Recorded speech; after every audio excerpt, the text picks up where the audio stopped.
السلام علیکم friends, I hope آپ سب ٹھیک ہوں گے۔ تو آئیے ناول کو شروع کرتے ہیں۔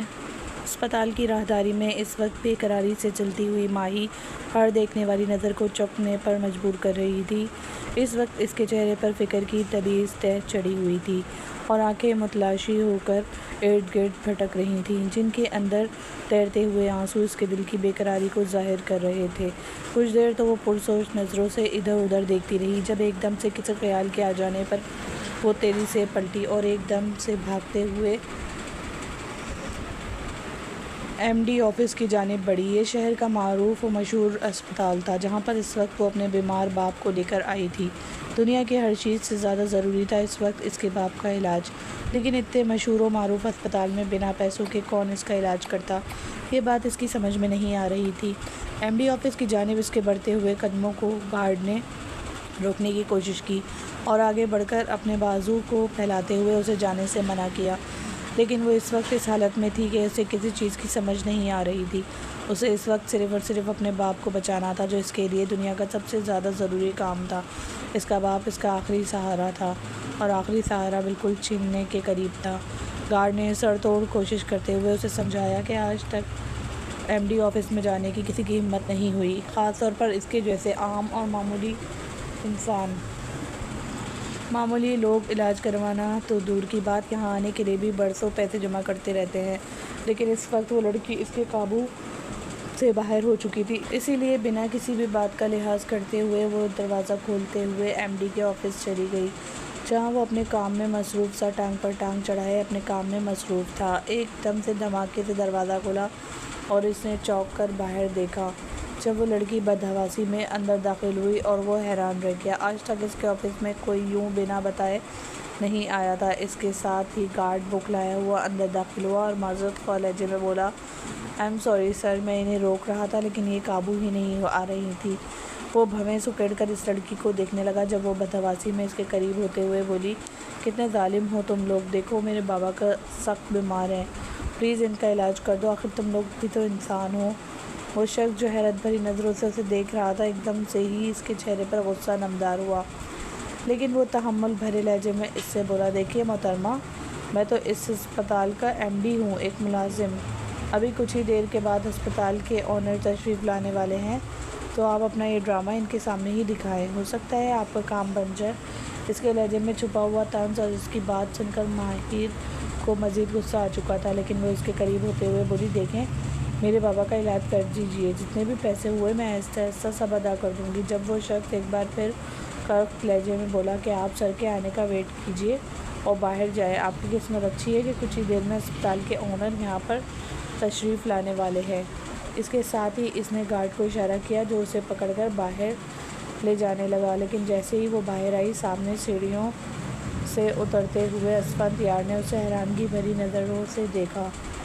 وہ آج وزٹ کے لیے یہاں پر تشریف لایا تھا، لیکن ایم ڈی آفس میں غیر معمولی شور نے اسے متوجہ کیا اور اب یہ باہر نکلتی ہوئی لڑکی کو دیکھ کر وہ وہیں رک چکا تھا۔ گارڈ نے اس لڑکی کو چھوڑتے ہی اسے سلام کیا، اور اس کے سلام کرنے کے انداز سے اور سامنے موجود شخص کی پرسنالٹی سے ہی ماہی کو اندازہ ہو چکا تھا کہ وہی اس اسپتال کا آنر ہے، اس لیے وہ تیزی سے اس کی طرف لپکتے ہوئے، اس سے پہلے کہ وہ اس سے مدد کی درخواست کرتی، جب اسفند یار نے گارڈ کو اشارہ کرتے ہوئے کہا کہ اسے میرے کمرے میں لے کر آؤ، اور خود مغرورانہ چال چلتے ہوئے اندر چلا گیا۔ جب وہ گارڈ کے ساتھ کمرے میں داخل ہوئی تو دروازے کی جانب پشت کیے کرسی پہ پوری شان و شوکت کے ساتھ براجمان تھا۔ وہ اسے دیکھتے ہی ہوئے جھجک کر اس کی جانب بڑھی، جب اس شخص نے گارڈ کو چلے جانے کے لیے حکم دیا، اور وہ خاموشی سے سر جھکا کر چلا گیا۔ کچھ دیر تو ماہر اس کے بات کرنے کا انتظار کرتی رہی، اور پھر خود ہی آگے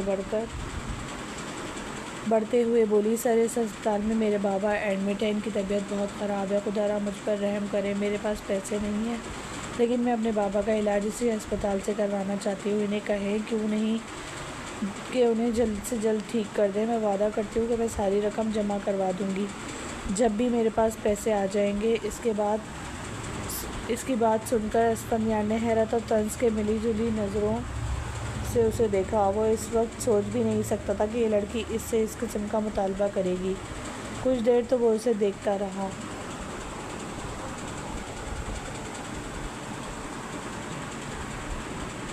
وہ دیکھنے میں جس قدر معصوم لگ رہی تھی وہ تھی ہی اتنی معصوم۔ لمبے گھنے بال پشت پر لہرا رہے تھے اور آنکھیں رو رو کر سوج چکی تھی۔ وہ اس وقت اس کی کیفیت سے بخوبی واقف تھا، اسی لیے کچھ دیر اسے دیکھنے کے بعد بولا، ٹھیک ہے، میں تمہاری بات مان لیتا ہوں اور انہیں حکم دیتا ہوں کہ یہ تمہارے بابا کا علاج کریں، لیکن اس کے بدلے میں تمہیں بھی میری بات ماننی ہوگی۔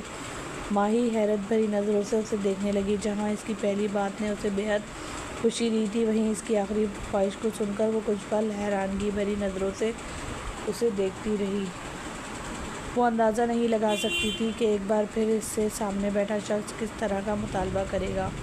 نہ جانے وہ اس کا مطالبہ پورا بھی کر پائے گی یا نہیں، لیکن اسے اپنے باپ کی زندگی بے حد عزیز تھی، اس لیے جلدی اسبات میں سر ہلاتے ہوئے بولی، ٹھیک ہے، لیکن میں کیا کروں؟ جب اسفندیار کی بات سن کر اسے یوں لگا جیسے اسپتال کی چھت اس کے سر پر گر پڑی ہو۔ کچھ خاص نہیں، تمہیں بس مجھ سے نکاح کرنا پڑے گا۔ اور یوں محسوس ہو رہا تھا جیسے سامنے بیٹھے شخص اس سے مذاق کر رہا ہے، لیکن اس کے چہرے پر سنجیدگی کو دیکھتے ہوئے اس کی حالت خاصی عجیب ہو چکی تھی۔ یہ آپ کیا کہہ رہے ہیں؟ میں بالکل ٹھیک کہہ رہا ہوں۔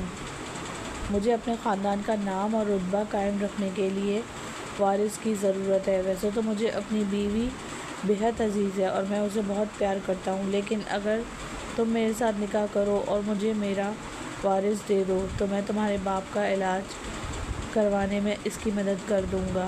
ماہر پرسوچ نظروں سے اس شخص کی جانب دیکھ رہی تھی جو یوں آرام سے بات کرتے ہوئے بھی اس کے سر پر بم گرا رہا تھا، اور اسے یوں سوچ میں گم دیکھتے ہوئے ایک بار پھر اسفند مخاطب ہوا، مجھے نہیں لگتا کہ تمہارے باپ کے پاس اتنا زیادہ وقت ہوگا کہ تم وہ وقت سوچتے سوچتے ہی گوا بیٹھو۔ اور اس کی بات سن کر ماہی کو ایک دم سے ہی دوبارہ اپنے باپ کی فکر نے آن گھیرا۔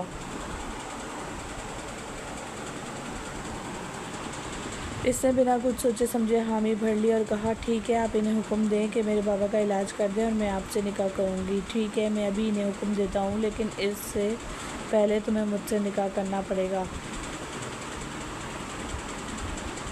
ابھی اور اسی وقت۔ ماہر کو بالکل سمجھ نہیں آ رہی تھی کہ آخر مقدر اس کے ساتھ کون سا مذاق کرنے پر تلی ہوئی ہے۔ سب سے پہلے غربت کی چکی میں پستی ہوئی زندگی، باپ جیسا آخری اور شفیق سہارا جو اس وقت قابل رحم حالت میں پڑا تھا۔ ٹھیک ہے، میں آپ سے نکاح کرنے کے لیے تیار ہوں، اس نے اپنے باپ کی زندگی کے لیے اپنی تمام خواہشات اور خوابوں پر پتھر رکھتے ہوئے فیصلہ کر لیا۔ ضرورت انسان سے سب کچھ کروا لیتی ہے اور اسے فی الوقت اپنے باپ کے علاج کی اشد ضرورت تھی۔ وہ کسی بھی قیمت اس آخری شخص کو کھونا نہیں چاہتی تھی جس کے بعد شاید اسے کوئی پوچھنے والا بھی نہیں ہو۔ کچھ ہی دیر کے بعد اس نے پاس پڑا ہوا موبائل اٹھایا اور نمبر ملاتے ہوئے کسی کو تاکید کرنے لگا۔ ماہی کے سامنے بھی اس نے ایک کال کر دی کہ فلاں وارڈ میں پڑے ہوئے شخص کا فوری طور پر علاج شروع کیا جائے، اور وہ جانتی تھی کہ وہ یہاں پر اتنی حیثیت رکھتا ہے کہ اس کے ایک اشارے سے ہی تمام ڈاکٹرز اس کے باپ کے علاج میں مصروف ہو جائیں۔ اس شخص نے اسے یہیں بیٹھنے کا حکم دیا اور وہ نہ چاہتے ہوئے بھی یہیں بیٹھ گئی۔ جب تھوڑی دیر بعد آفس کا دروازہ کھلا اور وہی شخص اندر داخل ہوا جس سے وہ کچھ دیر پہلے بات کر رہی تھی۔ اس کے ساتھ مولوی صاحب اور 2 اور لوگ تھے۔ وہ تو حیران و پریشان ان کو دیکھتی رہ گئی۔ کیا اس کا سب سے قیمتی اور سب سے بڑا دن یوں گزرنا تھا؟ اس نے کبھی خواب و خیال میں بھی نہیں سوچا تھا۔ وہ یوں ہی خیالوں میں گمسم بیٹھی رہی۔ جب کچھ دیر کے بعد مولوی صاحب نے اس سے پوچھا،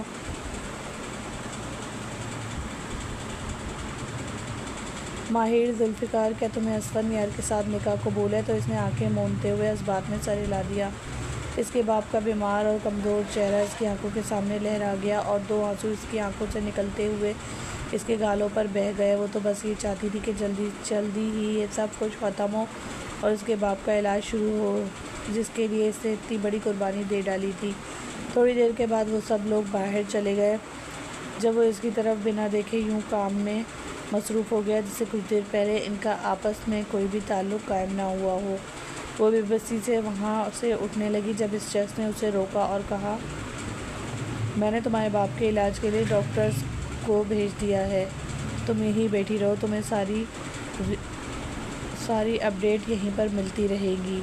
وہ بے بسی سے وہیں پر بیٹھ گئی۔ اس شخص نے کہہ دیا تھا کہ اس نے ڈاکٹرز کو بھیج دیا ہے اور اس کے باپ کا آپریشن جاری ہے۔ مسلسل ہلتے ہوئے لبوں سے وہ اپنے باپ کے لیے دعا گو تھی۔ اس کی آنکھوں سے آنسو بھل بھل بہہ رہے تھے جب تھوڑی دیر کے بعد آفس کا دروازہ ہلکی دستک سے کھلا اور ایک شخص اندر داخل ہوا۔ اس شخص نے ایک نظر اس لڑکی کو دیکھا اور اسفندیار سے مخاطب ہوتے ہوئے کہنے لگا، "آئی ایم سوری سر، ان کے والد کی ڈیتھ ہو چکی ہے"۔ اور سامنے بیٹھی لڑکی جو اس وقت اپنا سب کچھ گنوا چکی تھی، ایک ایسے شخص کے نام ہو کر جو پہلے سے کسی اور کے نام پر تھا اور جس وجہ سے اس نے اتنی بڑی قربانی دی تھی، وہ بھی رائیگاں گئی۔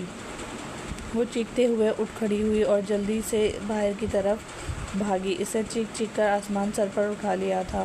اس کا باپ اس کا واحد سہارا اور اس کی ساری زندگی کی کل مالیت تھا۔ بچھڑنا اتنا آسان نہیں ہوتا جتنا لوگ سمجھ لیتے ہیں، اور اس کے لیے یہ جدائی اتنی دردناک تھی کہ اسے لگا کہ وہ تا عمر اس کے دکھ سے نکل نہیں پائے گی۔ باپ کے بے جان وجود پر سر رکھتے ہوئے وہ دھاڑے مار مار کر رو رہی تھی، جبکہ وہ شخص خاموشی سے پیچھے کھڑا اسے دیکھتا رہا۔ اس کے لیے اس کے دل میں کوئی جذبات نہیں تھے۔ اسفندیار نے ہی اس کے والد کی تمام آخری رسومات کو سنبھالا۔ ان کی تدفین ہو گئی تو ماہی دیر تک ہی ان کی قبر پر بیٹھی آنسو بہاتی رہی۔ جب وہ شخص آگے بڑھا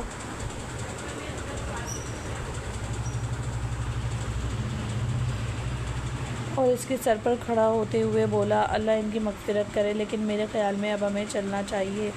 اس کی آواز سنتے ہی ایک وحشت سی اتر آئی تھی اس معصوم آنکھوں والی لڑکی کی آنکھوں میں۔ وہ شخص کتنا بڑا دھوکے باز تھا جس نے جانتے بوجھتے اس سے نکاح بھی کر لیا اور اس کے والد کو بھی نہ بچا پایا۔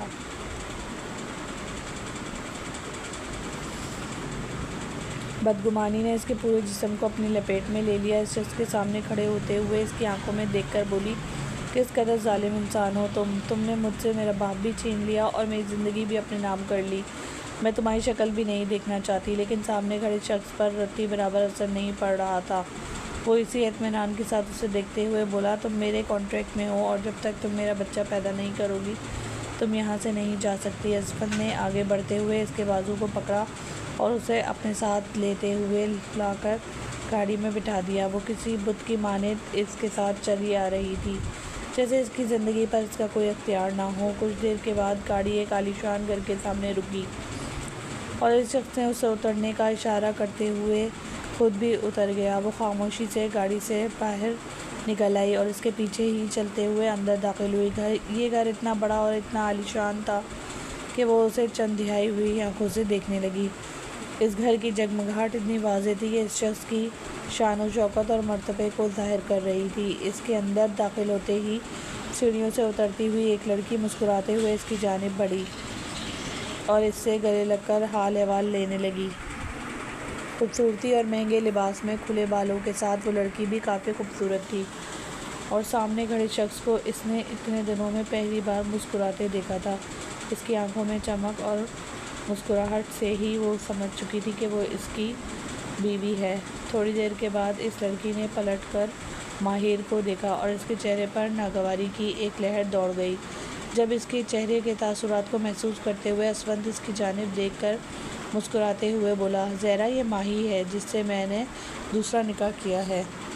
ہو سکتا ہے کہ یہ تمہیں پسند نہ آئے، لیکن اتنا ضرور یاد رکھنا کہ یہ صرف میرے نکاح میں تب تک ہے جب تک کہ یہ ہمیں وارث نہیں دے دیتی۔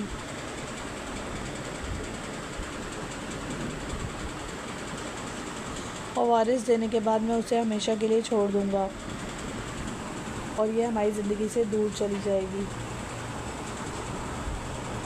ماہر بس اس کی بات سن کر نظریں جھکا کر رہ گئی۔ وہ اچھی طرح جانتی تھی کہ اس کی حیثیت اور اوقات کیا ہے۔ وہ تو چاہتی تھی کہ وہ شخص اس سے اتنا بھی تعلق نہ رکھتا اور اسے آزاد کر دیتا، لیکن کانٹریکٹ کی وجہ سے اسے یہ بچہ پیدا کرنا تھا اور اس کے علاوہ کوئی چارہ نہیں تھا۔ زہرا اس کی بات سن کر مطمئن سے مسکراتے ہوئے بولی، "مجھے آپ پر یقین ہے اسفند، لیکن میں اس لڑکی کو کبھی بھی اپنی سوتن کے طور پر تسلیم نہیں کروں گی"۔ وہ دونوں باتیں کرتے ہوئے مسکراتے ہوئے اندر چلے گئے اور اسے یوں نظر انداز کر دیا جیسے وہ یہاں پر موجود ہی نہیں تھی۔ ایک طنزیہ مسکراہٹ ماہر کے لبوں پر پھیل گئی۔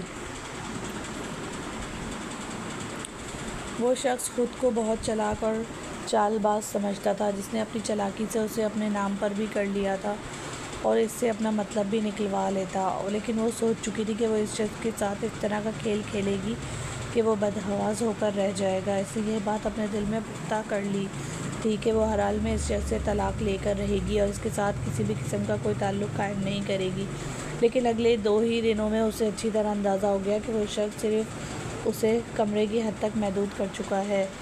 2 دنوں میں اس شخص سے اس کے کمرے میں ایک بار بھی چکر نہیں لگایا۔ وہ اپنی پہلی بیوی کے ساتھ اتنا خوش تھا کہ اسے یقیناً اس لڑکی کی ضرورت ہی نہیں تھی، لیکن ماہر کو یہ بھی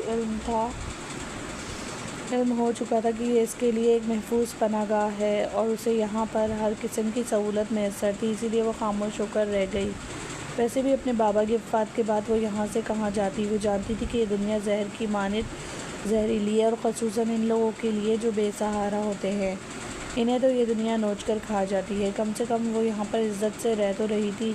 جب اگلی رات وہ شخص پہلی بار اس کے کمرے میں داخل ہوا اور اسے دیکھ کر کچھ بوکھلا سی گئی۔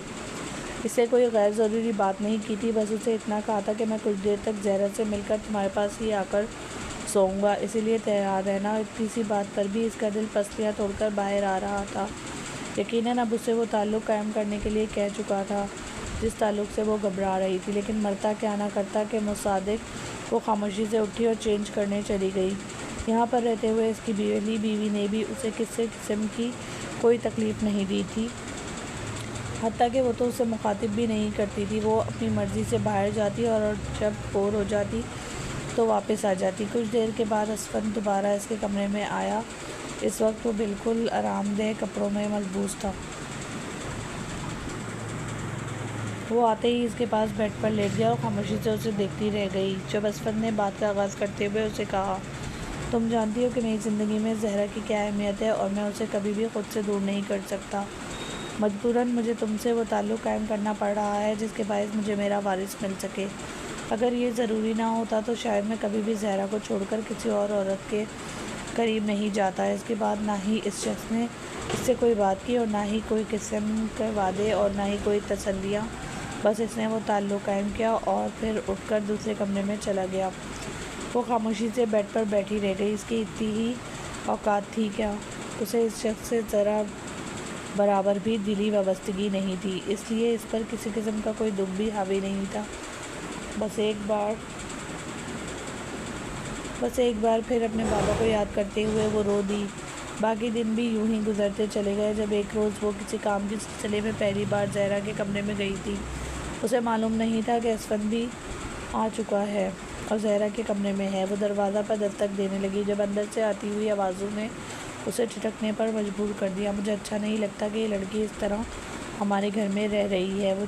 میں چاہتی ہوں کہ آپ اسے علیحدہ ہی شفٹ کروا دیں۔ جب اسفند کی آواز اس کے کانوں سے ٹکرائی اور وہ تھم کر رہ گئی۔ زہرا، ہمیں بس اپنا وارث چاہیے اور اس کے لیے ہم اس لڑکی کو استعمال کر رہے ہیں۔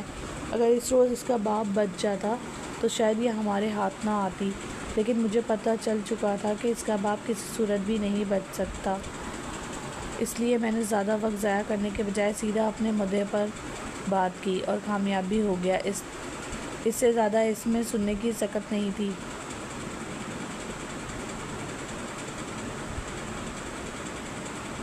وہ تو خود کو استعمال کرنے دے رہی تھی کہ اس شخص نے اس کے باپ کے لیے محنت کی، لیکن وہ تو شکر ادا کر رہا تھا کہ اس کا باپ اس دنیا سے چلا گیا۔ اس لمحے اندر بیٹھا ہوا شخص اسے کوئی درندہ ہی لگ رہا تھا جو اس کے باپ کو نوچ کر کھا گیا۔ شاید وہ اس روز کوشش کرتا تو اس کا باپ بچ جاتا۔ یقیناً اس شخص نے کوشش بھی نہیں کی ہوگی۔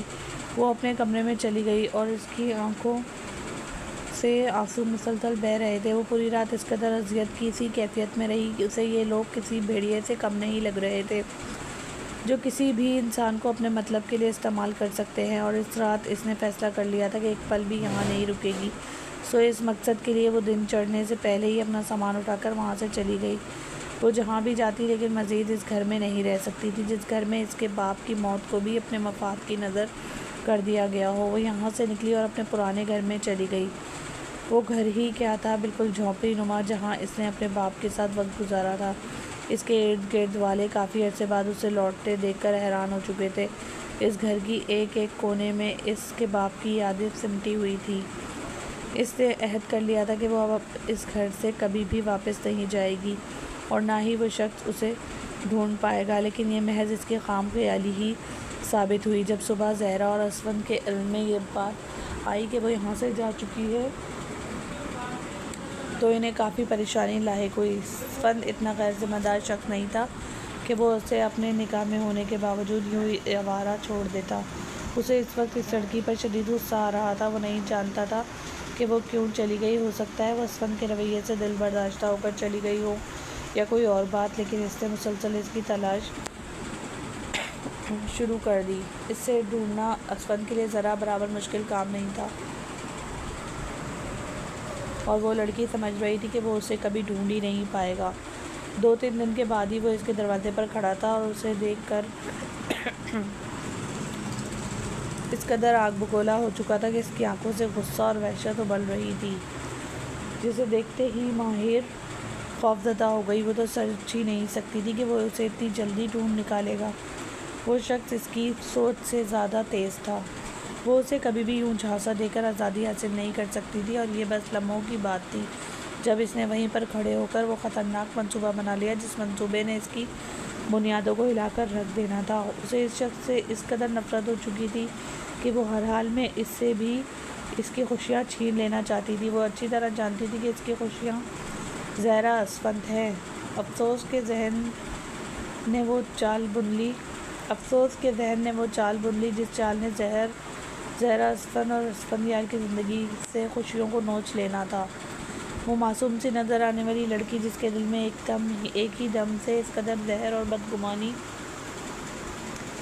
بھر گئی تھی کہ وہ سب کے لیے خطرناک ثابت ہونے والی تھی۔ وہ خاموشی سے اندر چلی گئی۔ جب اسفندیار نے اندر جاتے ہوئے اس کے بازو کو زور سے پکڑا اور اسے اپنی طرف پھیرتے ہوئے سختی سے بولا، تمہاری اتنی جرأت کہ تم میرے گھر سے یوں بنا بتائے غائب ہو جاؤ، ماہی کی آنکھوں میں ایک دم ہی آنسو اترنے لگے۔ اس کے ذہن نے وہ چال بازی بن لی تھی جو چال بازی اب اسفندیار کو زیر کرنے والی تھی۔ اس نے چہرے پر اتنی معصومیت سجا لی کہ وہ معصومیت کسی کو بھی دھوکہ دے سکتی تھی۔ تبھی وہ نم لہجے میں اسفندیار کو دیکھتے ہوئے بولی، آپ کی زندگی میں میری حیثیت ہی کیا ہے؟ آج مجھے آپ کے گھر آئے ہوئے 15 دن ہونے کو ہیں اور آپ ان 15 دنوں میں مجھے ایک ہی بار ہی میسر ہوئے ہیں۔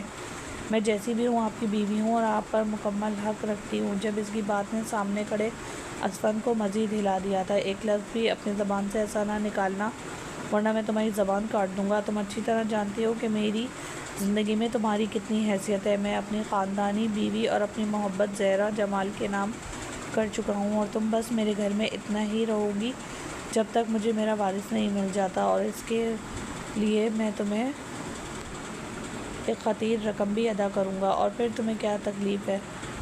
نہیں چاہیے مجھے آپ کی رقم اور نہ ہی آپ کے پیسوں سے مجھے کوئی لالچ ہے۔ مجھے اپنی زندگی میں صرف اور صرف ایک مضبوط سہارے کی تلاش ہے۔ میں نے اپنا باپ کھو دیا ہے اور اس کے بعد آپ مجھے سہارے کے طور پر ملے، اور وہ بھی اس طرح کہ آپ مجھ سے صرف اپنا مطلب نکالنا چاہتے ہیں۔ خود کو میری جگہ رکھ کر سوچیں، اگر آپ مجھے وارث پیدا کرنے کے بعد گھر سے بے دخل کر دیتے ہیں تو میں کہاں جاؤں گی؟ کیا وہ رقم میرے لیے ایک انسان کی سی حیثیت رکھتی ہوگی جو انسان میرے دکھ درد کا ساتھی بنے گا؟ وہ مسلسل نم لہجے میں اسفند کی طرف دیکھتے ہوئے نرمی سے کہہ رہی تھی، اور اسفند اس کی بات سن کر قدرے نرم پڑا۔ وہ ایک عورت تھی اور وہ اچھی طرح جانتا تھا کہ عورتوں کی کیا جذبات ہوتے ہیں، اسی لیے اسے نرمی سے سمجھاتے ہوئے بولا، مجھے اس وقت پریشان مت کرو ماہر، یہ سب کچھ میں نے تمہیں واضح کر دیا تھا جب تم میری زندگی میں آئی تھی۔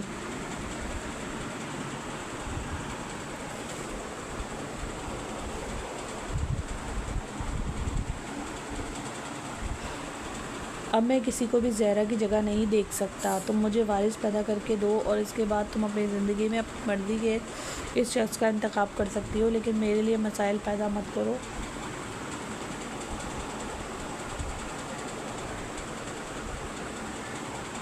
میرے ساتھ چلو۔ خاموشی سے اس کی بات سن کر ماہی کو اندازہ ہو چکا تھا کہ وہ شخص اتنی آسانی سے اس کے ہاتھ آنے والا نہیں ہے، اس لیے فی الحال اسے اس کے لیے محنت اور انتظار کرنا تھا۔ وہ خاموشی سے دوبارہ اس گھر میں چلی گئی جب زہرا بھی اسے دیکھ کر کافی غصہ ہوئی تھی۔ اس نے تو ماہی کے سامنے یہ تک کہہ دیا تھا کہ اس لڑکی نے ہمیں ضرور کسی نہ کسی پریشانی میں مبتلا کرنا ہے، جبکہ وہ یہ نہیں جانتی تھی کہ وہ واپس ہی اس لیے آئی ہے کہ زہرا کی زندگی کو اجیرن بنا سکے۔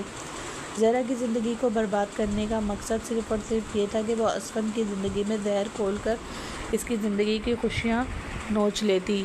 وہ بس خاموشی سے اپنے کمرے میں چلی گئی اور اگلا منصوبہ اس نے بہت واضح طور پر بن لیا تھا۔ اب وقت تھا اپنے بنائے ہوئے منصوبے پر عمل کرنے کا۔ اس صبح جب اسفند کام کے سلسلے میں گھر سے باہر چلا گیا تو ماہر اٹھی اور کچن میں آ گئی۔ ایسا پہلی بار ہوا تھا جب وہ خود سے اٹھ کر کچن میں آئی تھی۔ پہلے کوئی نہ کوئی ملازمہ اس کے کمرے میں ناشتہ بھجوا دیتی اور وہ وہیں بیٹھ کر ناشتہ کر لیتی، لیکن آج اس نے ملازموں کو منع کر دیا تھا اور کچن میں جیسے ہی وہ داخل ہوئی، کچن میں موجود زہرا اسے دیکھ کر سخت حیران ہوئی۔ اس نے تحمل سے اسے دیکھتے ہوئے پوچھا، تمہیں کسی چیز کی ضرورت ہے؟ جب ماہی اس کی طرف دیکھتے ہوئے مسکرائی اور بولی، مجھے جب بھی کسی چیز کی ضرورت ہوگی میں خود لے لوں گی۔ آپ نہ ہی مجھ پر سپرنٹینڈنٹ لگی ہوئی ہیں اور نہ ہی میری ملازمہ ہے، تو مجھے اپنی مرضی سے زندگی جینے دیں۔ زہرا تو اس کے بدلے ہوئے تیور اور اس کے بات کرنے کے انداز سے ہی حیران ہو چکی تھی۔ ایک دم ہی اس کی آنکھوں میں بھی غصے کی ہلکی ہلکی رمق نظر آنے لگی۔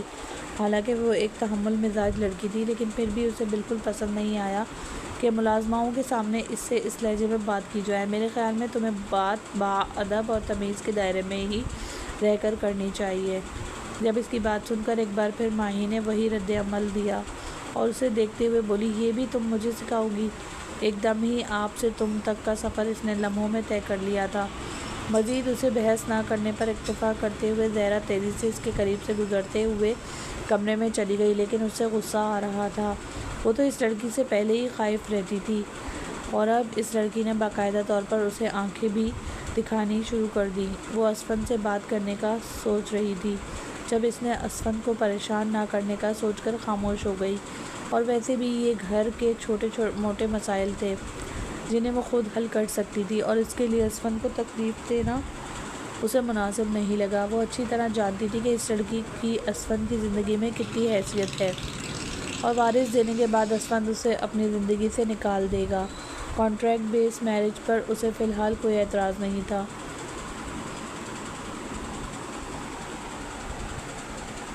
لیکن وہ یہ نہیں جانتی تھی کہ ماہی اب اس پر دن تنگ کرنے والی ہے، جس نے پختہ ارادہ کر لیا تھا کہ وہ اس لڑکی کو نیچا دکھا کر ہی رہے گی۔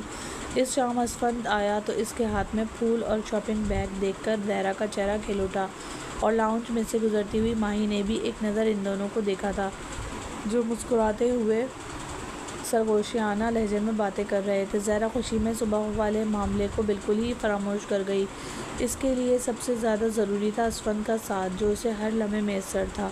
ماہی کے چہرے کے رنگ ہی بدل چکے تھے۔ اسفند کے چہرے پر سکون اور زہرا کے چہرے کی خوشی نے اسے بے حد درجے بے چین کر دیا تھا۔ وہ جلتے ہوئے اپنے کمرے میں چلی گئی۔ جب وہ دونوں زہرا کے کمرے کی طرف چلے گئے، اس کے لیے خود ہی شاپنگ کر کے لے آیا خوبصورت لباس، جنہیں دیکھ کر ہی وہ سرا اٹھی، اور نگینوں سے مزین بریسلیٹ جس پر اسفند کا نام جگمگا رہا تھا۔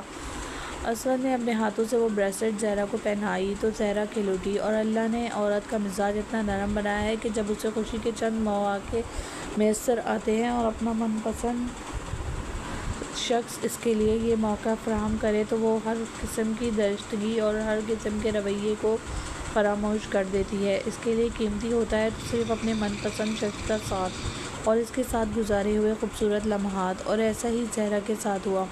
وہ جب بھی کسی قسم کی تلخ مزاجی کا سامنا کرتی جو اسے ماہی کی طرف سے سہنی پڑتی، تو اسے اپنے شوہر کی طرف سے دی گئی خوشیوں کا صدقہ سمجھ کر ہی فراموش کر دیتی، جب وہ اچھی طرح جانتی تھی کہ اگر وہ اسفند کو ان سب باتوں کے متعلق بتا دے تو وہ اتنا آگ بگولا ہو جائے گا کہ کوئی غلط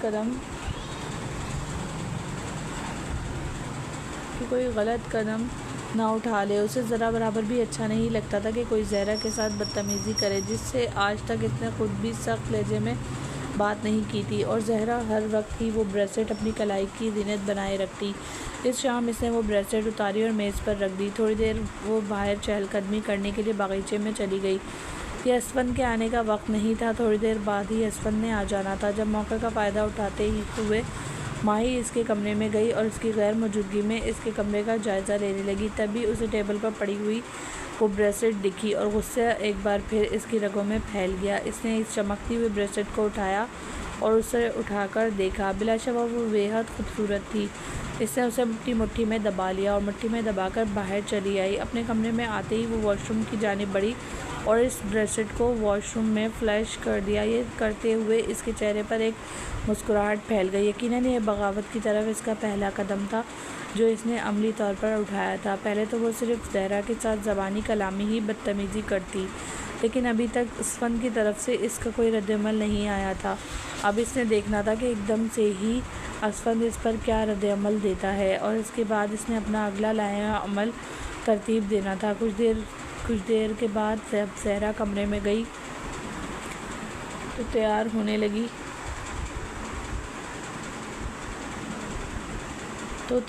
لگی کیونکہ تھوڑی دیر میں ہی اسفند کے آنے کا ٹائم ہو چکا تھا۔ کھانا بھی بالکل ریڈی تھا۔ تیار ہونے کے بعد وہ ٹیبل کی طرف بڑھی، لیکن ٹیبل پر بریسلیٹ موجود نہیں تھی۔ اس سے پریشانی نے آن گھیرا۔ وہ اچھی طرح جانتی تھی کہ بریسلیٹ اس نے ابھی ٹیبل پر ہی رکھی تھی، لیکن وہ ایک دم کہاں غائب ہو گئی۔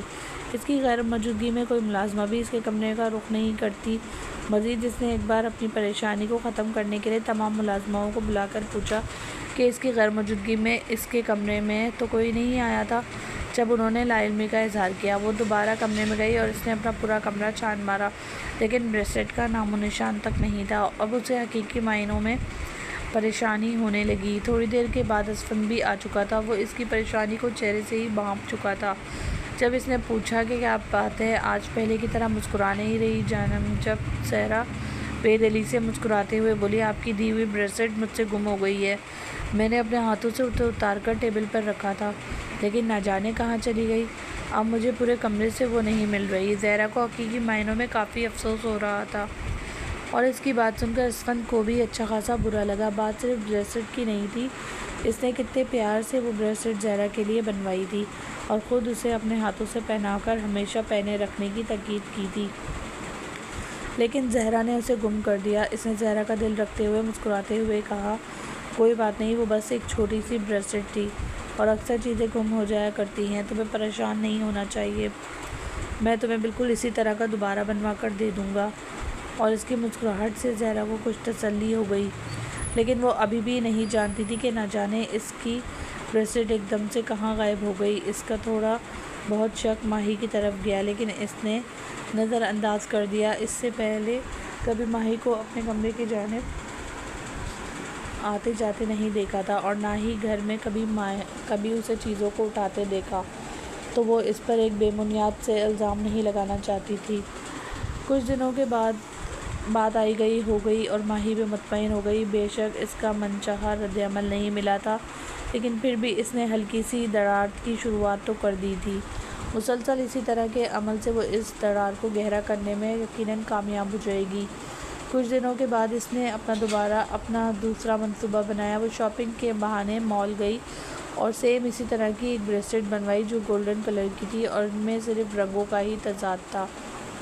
وہ بریسلیٹ اس نے بنوا کر اس کے اوپر اسفند کا نام لکھوانے کے بجائے محض اے لکھوا لیا، اور اگلے روز اسفند کے گھر سے جانے کے بعد وہ پہن کر اور ادھر ادھر گھوم رہی تھی۔ جب تھوڑی ہی دیر کے بعد زہرا نے اس کے ہاتھ میں پہنا ہوا وہ بریسلیٹ نوٹ کیا تو اس کا ماتھا ٹھنکا۔ یہ بالکل اسی کے بریسلیٹ کی جیسی بریسلیٹ تھی، اور اس پر لکھا ہوا اے۔ وہ ایک لمحے میں سمجھ گئی کہ اس پر اسفند کے نام کا یہ اے لکھا ہوا ہے۔ غصہ اس کے تن بدن میں پھیلنے لگا۔ آخر اسفند نے اسے کیوں نہیں بتایا کہ یہ بریسلیٹ اس نے ماہی کے لیے بھی بنوائی ہے اور اسے بھی گفٹ کے طور پر دی ہے؟ اب کتنا برا ہوگا کہ ماہی نے اس کی دی ہوئی بریسلیٹ پہنی ہوئی ہے، جبکہ اس کی وہ بریسلیٹ گم ہو گئی ہے۔ اسے ذرا برابر اندازہ نہیں تھا کہ وہ لڑکی خود ہی اتنی چالاک ہو گئی، اور ماہی اچھی طرح جانتی تھی کہ اگر وہ اسفند کے سامنے بھی یہ پہنے رہے گی تو اسفند اس پر اتنی توجہ ہی نہیں دیتا کہ اسے پتہ چلے کہ ماہی نے اسے کیا پہنا ہوا ہے۔ ہلکی سی شک کی رمق زہرا کے دل میں بھی چلی گئی تھی، اور اسے یہی لگا کہ ہو سکتا ہے اسفند اس کے سامنے ہی یہ ناٹک کرتا ہو کہ وہ ماہی کو پسند نہیں کرتا اور دونوں میں کسی قسم کا فرق روا نہ رکھتا ہو۔ اگلے روز بھی ایسا ہی ہوا۔ جب اسفند نے اس شام فائلز زہرا کے حوالے کرتے ہوئے کہا کہ اسے صبح میٹنگ میں ان فائلز کو لے کر جانا ہے، لہذا انہیں سنبھال کر رکھے، اور یہ بات ماہی کے علم میں بھی آ گئی تھی، اس نے ان فائلز کو اس شام ہی اٹھوا لیا۔ جب وہ دونوں کچھ دیر آؤٹنگ کے لیے گھر سے باہر گئے، وہ اکثر ہی زہرا کو لانگ ڈرائیو یا آؤٹنگ پر لے کر جاتا۔ اس نے وہ فائلز اٹھوا لی اور زہرا کا اس جانب دھیان ہی نہ گیا کہ الماری میں وہ فائلز موجود نہیں ہیں۔ جب اگلے دن اسفند نے ان فائلز کو طلب کیا تو زہرا کو اپنی جگہ پر رکھی ہوئی فائلز نہیں ملی۔ اسفند کے لیے وہ سبھی کاغذات بیحد ضروری تھے، ان کا نام نہ ملنا اس کے لیے خاصی شرمندگی اور نقصان کی بات تھی۔ زہرا نے آج تک ایسی غیر ذمہ دارانہ حرکت نہیں کی تھی جیسی حرکت وہ اب سر انجام دے رہی تھی۔ کافی دیر زہرا پورے کمرے میں وہ ڈھونڈتی رہی لیکن اسے ان فائلز کا نام و نشان تک نہیں ملا۔ اس وقت اتنا غصہ آ رہا تھا اسفند کو کہ ناقابل بیان تھا۔ اسے پریشانی نے آن گھیرا تھا کہ ان فائلز کے بنا اس کی ساری میٹنگ کینسل ہو جائے گی، اور ایسا ہی ہوا۔ وہ بنا فائلز کے غصے کی حالت میں آفس کے لیے نکل گیا۔ جب آفس میں اس کی میٹنگ کینسل ہو گئی اور اسی دوپہر دوبارہ وارڈروب کھولنے کے بعد وہ فائلز بالکل اپنی جگہ پر موجود تھی اور زہرا یہ دیکھ کر ہی سن رہ گئی۔ یہ کوئی غیر معمولی حرکت نہیں تھی۔ وہ اچھی طرح جانتی تھی کہ وہ سوچ سمجھ کر جہاں پر بھی ضروری چیزیں رکھتی ہے وہ چیزیں وہاں پر موجود نہیں ہوتی، اور فائل اب اس وقت وہاں پر موجود تھی۔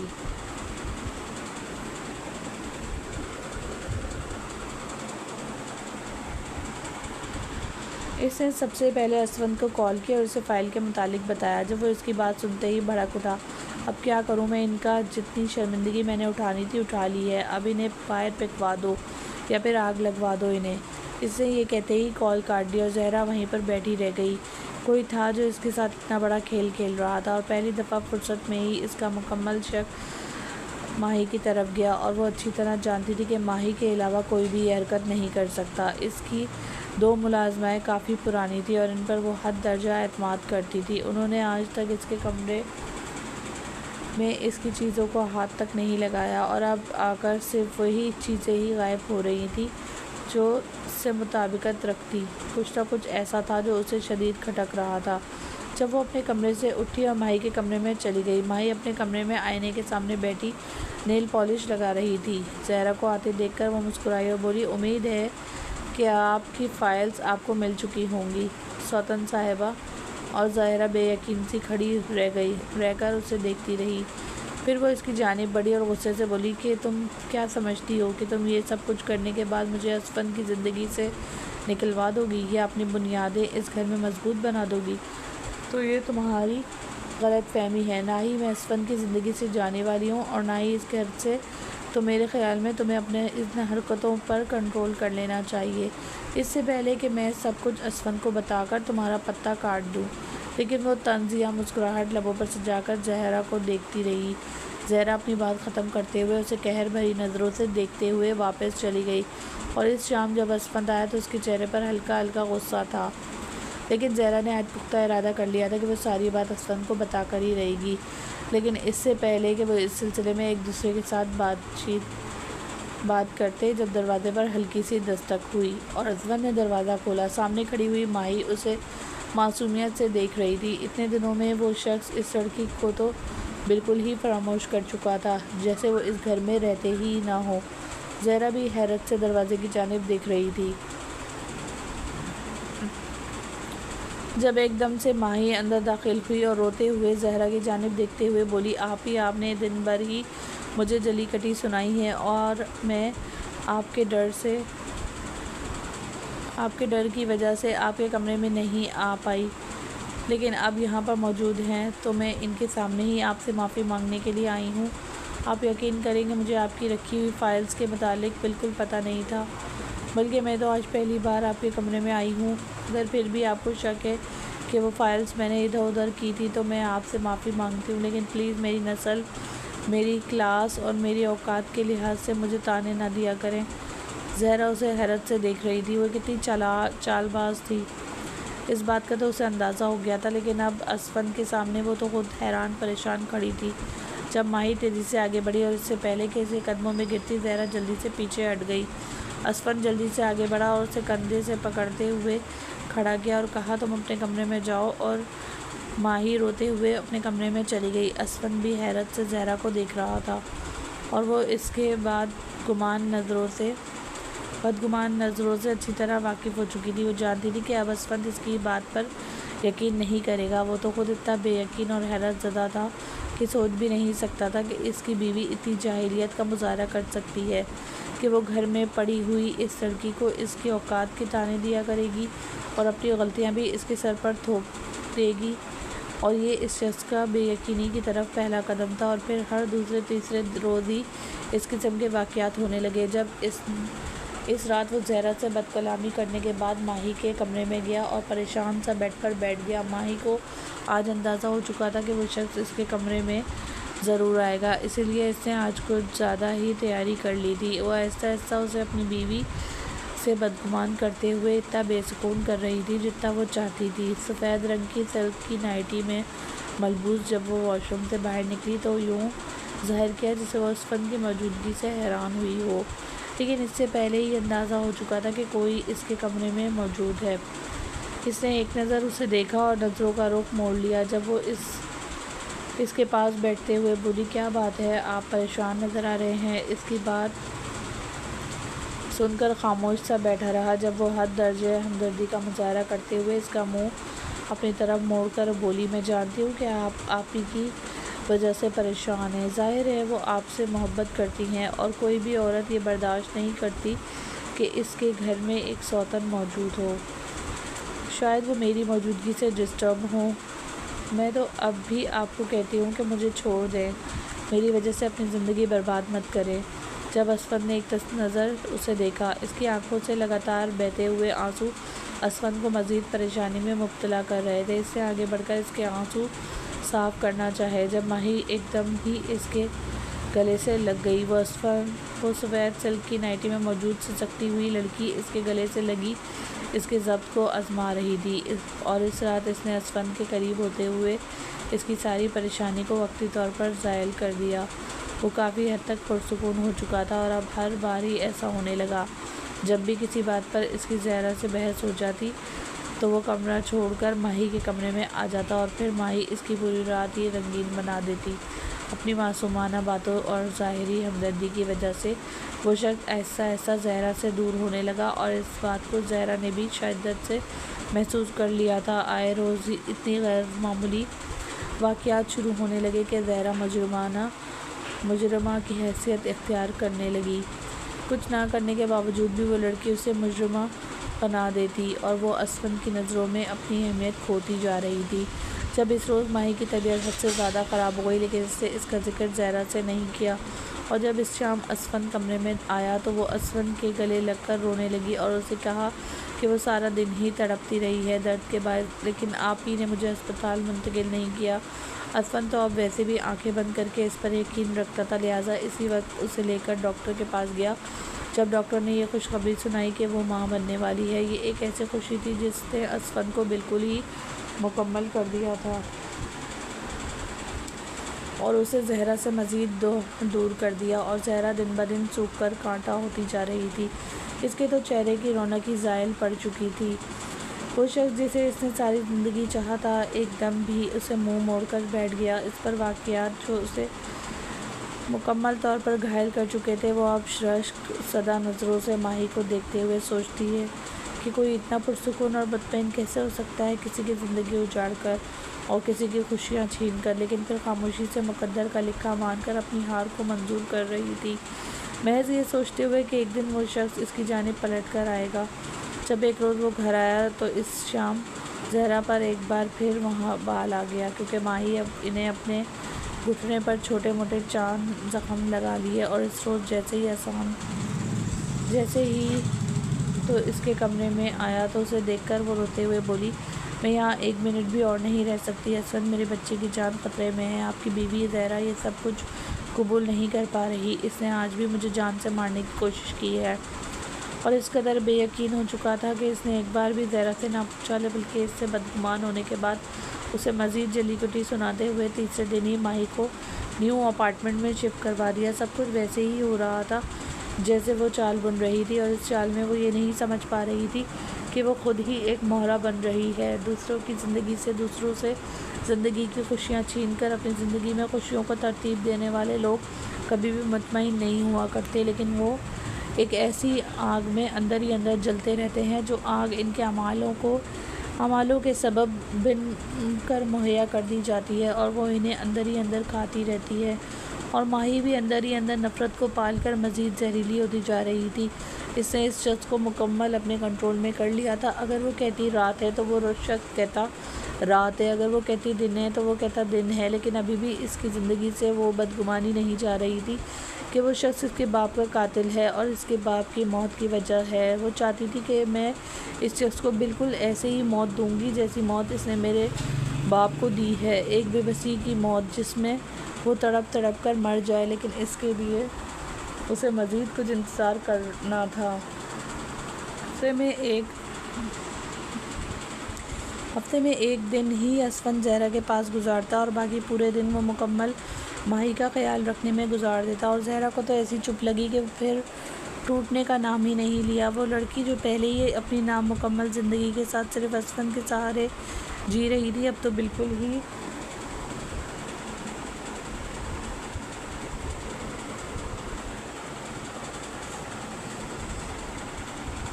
پسماردہ سی ہو گئی۔ وہ شخص بھی اس کے ساتھ اتنا بڑا دھوکہ کر سکتا ہے، اس نے تو وہم و گمان میں بھی نہیں سوچا تھا۔ اور وہ لڑکی جسے پہلی ہی نظر میں وہ دیکھ کر اندازہ لگا چکی تھی کہ وہ بہت معصوم ہے، اور اس لڑکی نے اپنی معصومیت کو گرا کر اس کے سامنے اپنا وہ تاثر قائم کیا جس تاثر کو وہ ساری زندگی نہیں بھول سکتی تھی۔ ماہی کی پریگنینسی کا یہ تیسرا مہینہ شروع ہو چکا تھا اور اس روز اس کی شادی کی سالگرہ بھی تھی۔ بے نام سے شادی کی سالگرہ اس بار اس نے منانے کا یوں انتظام کیا کہ اسے اس ناپسندیدہ شخص سے مکمل نجات بھی مل جائے کہ وہ کیک اس نے اپنے ہاتھوں سے تیار کیا۔ وہ ہر روز اب اپنے ہاتھوں سے اس کے لیے کھانا بناتی اور آہستہ آہستہ اسے پوائزن کی طرف لے جا رہی تھی۔ اس کا بس نہیں چلتا تھا کہ اس شخص کو ایک ہی بار زہر دے دیا جائے، اور اس سے پہلے کہ وہ اس منصوبے پر عمل درآمد ہو کرتی، جب اس شام اس کے ساتھ وہ سب کچھ ہوا جس نے اسے ایک بار پھر ہلا کر رکھ دیا۔ اس شام وہ خوبصورت کمرے میں آئینے کے سامنے خوبصورتی سے تیار ہو رہی تھی۔ ریڈ کلر کی چمکدار ساڑی نے اس کے حسن کو مزید چمکدار بنا دیا۔ اس کے ہونٹوں پر ایک دل فریب مسکراہٹ تھی، اس کے گلے میں چمکتا ہوا ڈائمنڈ پوری آب و تاب کے ساتھ چمک رہا تھا۔ گھر بھی مکمل خوبصورتی سے سجا ہوا تھا۔ جب ڈور بیل بجی اور وہ اپنے اوپر ایک آخری نظر ڈال کر جیسے ہی دروازہ کھولنے کے لیے گئی تو دروازے پر اسفند موجود تھا، جو اسے دیکھتے ہی مسکرا اٹھا۔ آج وہ بے حد خوبصورت لگ رہی تھی۔ اس سے پہلے کہ اسفند اسے پکڑنے کے لیے ہاتھ بڑھاتا، وہ جلدی سے پیچھے ہٹی اور پاؤں پھسلنے کے باعث وہ پیچھے کی جانب اس قدر زوردار طریقے سے گری کہ اس کے پیٹ پر شدید قسم کا دباؤ پڑا اور وہ چیخ اٹھی۔ اسفند تیزی سے اس کی جانب بڑھا، لیکن اس وقت وہ درد سے بلبلا اٹھی تھی۔ درد اتنا شدید تھا کہ اسے محسوس ہوا جیسے اس کے پیٹ کا نچلا حصہ بالکل شل ہو چکا ہو۔ اسفند نے اسے جلدی سے اٹھایا اور اسپتال کی جانب بڑھا، لیکن اسپتال پہنچنے سے پہلے ہی وہ اپنا بچہ کھو چکی تھی۔ اس نے اپنے پیٹ میں پلنے والی اس 3 ماہ کی جان کو کھو دیا جو اسے حد سے زیادہ عزیز تھی، جسے وہ اپنا سہارا مان کر باقی کی زندگی اس کے سہارے گزارنے کا عہد کر چکی تھی۔ یہ خبر جو ہی اسے ملی وہ پاگلوں کی طرح رو رہی تھی۔ اس کا بس نہیں چل رہا تھا کہ وہ ہر چیز کو نیست و نابود کر دے۔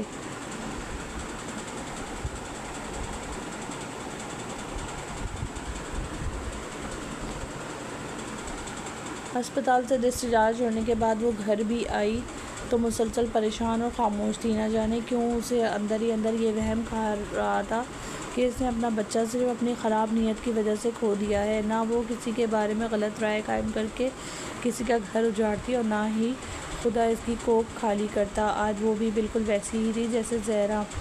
کیا کچھ نہیں سوچا تھا اس نے اس بچے کے بارے میں، اور وہ سب کچھ ہو گیا جس کا تو اس نے گمان بھی نہیں کیا تھا۔ اسے شدت سے یہ احساس ہو رہا تھا کہ اگر اس کے باپ کے مرنے کی وجہ اسفند یار ہے تو پھر اپنے بچے کی موت کی وجہ وہ ہے۔ اس نے یہ خیال کیوں نہیں کیا کہ موت برحق ہے اور ہر شخص کو موت آ کر رہتی ہے، اور باپ کی موت کے بعد وہ شخص تو نہ کسی طرح اس کا مسیحا بنا تھا جو اسے محفوظ پناہ گاہ تک لے گیا۔ اس شام اس نے پکا ارادہ کر لیا تھا کہ آج وہ اپنی ساری حقیقت اس شخص کے سامنے بیان کر دے گی۔ وہ مزید ضمیر کے بوجھ کے ساتھ نہیں رہ سکتی جو مسلسل اسے یہ یاد دہانی کرواتا رہتا کہ وہ اپنے بچے کی قاتل ہے۔ جو وہ معصوم سی جان اس کی خراب نیت کے باعث رائے گاں ہو گئی، اور شاید خدا بھی اسے بے حد ناراض ہو چکا ہو۔ وہ نہیں جانتی تھی کہ اس سب کے بعد کیا ہوگا، لیکن آج وہ ہر بات کلیئر کر دینا چاہتی تھی۔ ایک رات سے اسفند زہرا کے پاس رکا ہوا تھا اور آج عصر کے وقت اس نے اسے کال کر کے بتایا تھا کہ وہ واپس ماہی کے پاس آئے گا۔ حالانکہ وہ اسے کہہ کر گیا تھا کہ وہ اب زہرا کے پاس 3-4 دن رک کر ہی آئے گا، کیونکہ اس ماہ میں وہ ایک بار ہی زہرا کے پاس گیا تھا۔ وہ زہرا سے بدگمان ہی صحیح، لیکن پھر بھی اندر ہی اندر اسے زہرا کی کشش رہتی۔ اس بات سے ماہی بھی واقف تھی اور اس سے سوچ لیا تھا کہ وہ اس شخص کو زہرا کو لوٹا کر خود خاموشی سے اس کی زندگی سے چلی جائے گی۔ جب اس شام کو آیا تو معاملہ بالکل الٹ ہو چکا تھا۔ اس شخص کے ہاتھ میں پھول دیکھ کر اس کے چہرے پر ایک بوسیدہ سی مسکراہٹ پھیل گئی۔ ہو سکتا ہے یہ آخری بار ہو جب وہ اس کے لیے پھول لایا ہو۔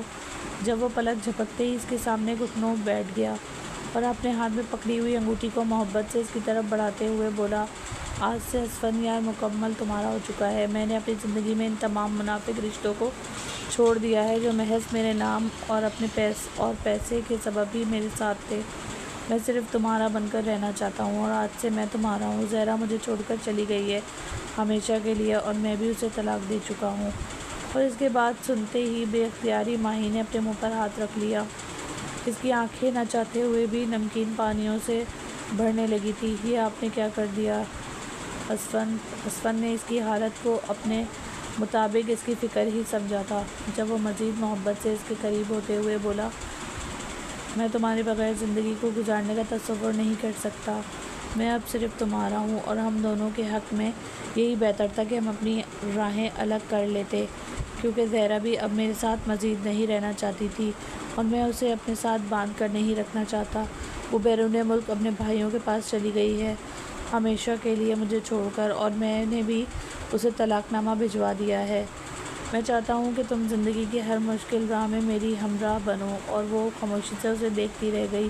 اس میں اتنی ہمت نہیں تھی کہ وہ اس شخص کو سچ بتاتی، نہ جانے زندگی کون سا رخ لے جاتی، لیکن اب اتنا تو طے تھا کہ اسے ساری زندگی اس ضمیر کے بوجھ کے ساتھ جینا تھا، اپنے لیے نہ صحیح اس سامنے کھڑے شخص کے لیے ہی صحیح۔